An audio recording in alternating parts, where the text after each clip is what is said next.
فرمان مصطفیٰ صلی اللہ علیہ وآلہ وسلم، رحم کرنے والوں پر رحمان بھی رحم فرماتا ہے۔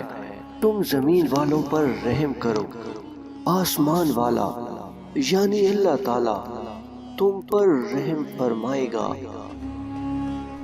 رمضان المبارک ہر کسی کو نصیب ہو بھی جائے تو روزہ ہر کسی کو نصیب نہیں ہوتا۔ فرمان مصطفیٰ صلی اللہ علیہ وآلہ وسلم، میرے نزدیک ابو بکر کا وہی مقام ہے جو اللہ پاک کے ہاں میرا مقام ہے۔ رسول اکرم صلی اللہ علیہ وآلہ وسلم کا ارشاد ہے، تم میں سے بہترین شخص وہ ہے جو تم میں اپنی بیویوں کے لیے بہترین ہے۔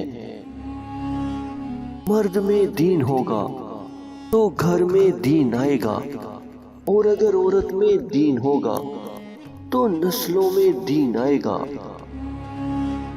رسول اکرم صلی اللہ علیہ وآلہ وسلم کا ارشاد ہے، جو شخص رمضان کے روزے رکھے اور اس کے بعد شوال میں 6 روزے رکھے تو یہ ہمیشہ روزے رکھنے کی مانند ہے۔